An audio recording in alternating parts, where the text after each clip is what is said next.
जय हिंद दोस्तों, मैं हूं एसपी अभिलाष और आप देख रहे हैं द जियो पॉलिटिकल डेस्क। दोस्तों, एक बात का तो सबको पता था कि जो ट्रंप के अपने ही करीबी हैं वो आने वाले टाइम में उसे धोखा देंगे, पर इतनी जल्दी धोखा दे देंगे ये नहीं पता था। दोस्तों, यूएसए के अंदर ट्रंप की मुश्किलें बहुत ज्यादा बढ़ गई हैं क्योंकि यूएसए की अपनी खुद की जो पार्टी है, रिपब्लिकन पार्टी डोनाल्ड ट्रंप की, उसने कुछ ऐसा कर दिया है जिससे ट्रंप की रातों की नींद हराम हो गई है। दोस्तों, आखिरकार दोस्तों घर के अंदर ये क्या षड्यंत्र कर दिया गया है यूएसए में और अब इसके इंटरनेशनल लेवल पे क्या रिपरकशन पड़ने वाले हैं और जहां तक उम्मीद जताई जा रही है कि हो सकता है डोनाल्ड ट्रंप मिड टर्म भी हार सकते हैं। दोस्तों, फटाफट से वीडियो शुरू करते हैं, पर उससे पहले आप लोगों से एक रिक्वेस्ट, बिलियन तक पहुंचा दो यार, बिलियन तक शेयर कर दो, सपोर्ट कर दो, बिलियन तक पहुंचाओ ना यार, कैसे भी करें। दोस्तों, सबसे बड़ा क्वेश्चन आता है कि ट्रंप अपने ही घर में ये बैकलैश क्यों झेल रहे हैं। तो मैं आपको एक चीज बता देता हूं, जो यूएस हाउस ऑफ रिप्रेजेंटेटिव्स हैं उन्होंने एक रिपोर्ट पास करी है, मतलब उनके यहाँ पे एक रेजोल्यूशन पास हुआ है जिसमें डिमांड किया गया है कि जो यूएस की इन्वॉल्वमेंट है ईरान वॉर के अंदर उसको तत्कालीन प्रभाव से खत्म किया जाए, मतलब and the US involvement in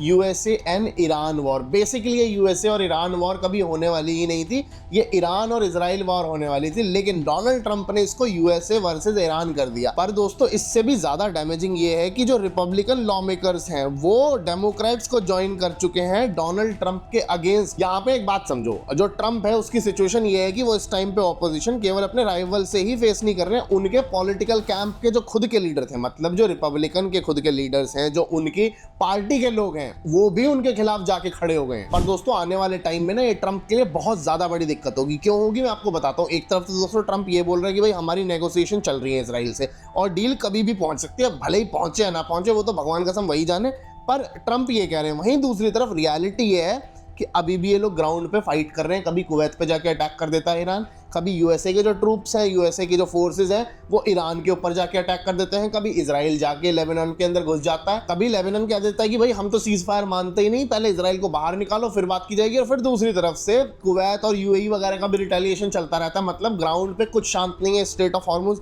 as it is block पड़ी है, वो नहीं खुली, ड्रोन के अटैक्स हो रहे हैं, मिलिट्री ऑपरेशन कंटिन्यू है, तो भाई काय का सीज फायर। अच्छा, यहाँ पे ट्रंप बहुत ही ज्यादा अद्भुत लॉजिक देते हैं। देखो, यूएसए में ऐसा होता है कि कॉन्टिन्यूएशन में आप कोई भी वॉर 60 डेज से ज्यादा अगर जाती है तो उसके लिए ना आपको पूरा वॉर का सिनेरियो डिक्लेयर करने के लिए परमिशन लेनी पड़ती है कांग्रेस से, सारी चीजें बढ़ाई जाती हैं आगे, फिर वो पास होता है, फिर वो पास होकर के जब अप्रूवल मिलता है तब आप किसी वॉर में जा सकते हो, और कांग्रेस की परमिशन के बगैर आप ये चीज में पार्टिसिपेट ही नहीं कर सकते।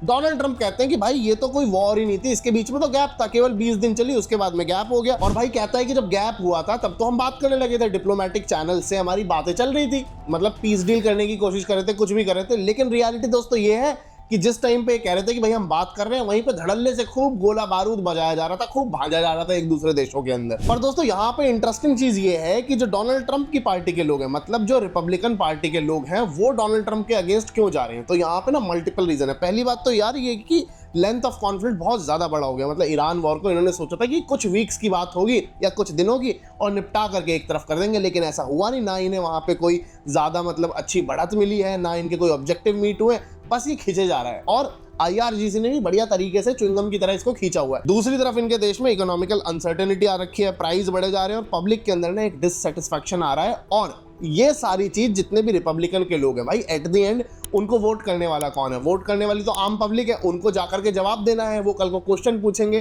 कि भाई तुम इस कॉन्फ्लिक्ट में गए क्यों, क्या रीजन था, तो भाई वो क्या बोलेंगे?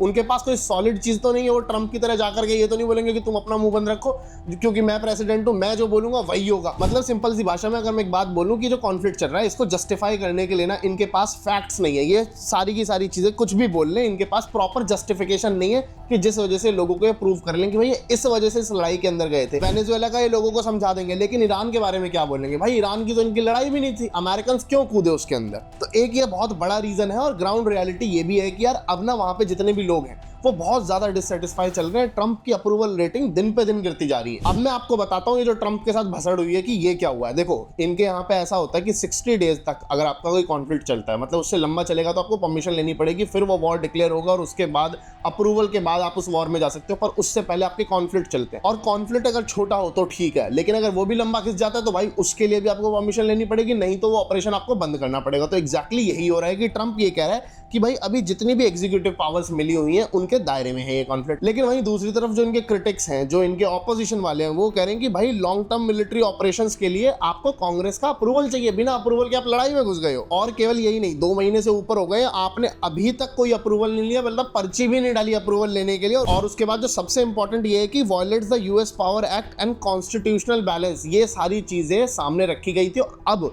जो वहां पे डिसीजन निकल के आया है, जो वहां से भाई इन लोगों ने पास किया है, उसमें ये बोला है कि इसको फटाफट से अपना फटाफट बंद करो, इस ऑपरेशन को, वापस आओ अपने देश के अंदर। अब जैसे ही ऑर्डर पास हुआ है, ट्रंप की नींद उड़ गई, क्योंकि यहाँ पे एक सिचुएशन ये है कि ट्रंप अब तक तो अपनी पावर को यूज करते हुए आ रहा था, लेकिन अब बात पहुंच गई है कांग्रेस तक। और वहां पे अगर बात पहुंची है तो ट्रंप को बहुत हार्ड टाइम देखना पड़ सकता है, खासकर तब जब उसकी पार्टी के लोग उसके खिलाफ हो गए हैं, क्योंकि कल को वो उसको हटा भी सकते हैं। इम्पीच करने में ज्यादा टाइम नहीं लगेगा वहां पे, और ये ऑलरेडी एक बार इम्पीचमेंट का खतरा अपने सर पे ले चुका है, इसको पता है कि कैसे हैंडल करना है। पर यार यहाँ पे थोड़ा सा ट्रंप की किस्मत भी खराब है, क्योंकि ट्रंप चाहता कुछ है और हो कुछ और रहा है। ट्रंप चाहते हैं कि भाई उसको एक क्विक विक्ट्री मिल जाए, उसके स्ट्रॉन्ग नेगोशिएशन मिल जाए और पॉलिटिकल गेन मिल जाए। लेकिन दोस्तों मिल क्या रहा है, लड़ाई चले जा रही है, पॉलिटिकल ऑपोजिशन है वो और ज्यादा बड़ी होती जा रही है। बड़ी है कि पहले तो केवल डेमोक्रेट थे, अब रिपब्लिकन्स भी जाकर के जुड़ गए, और हो सकता है कि आने वाले टाइम में ये मिड टर्म भी हारने लगे।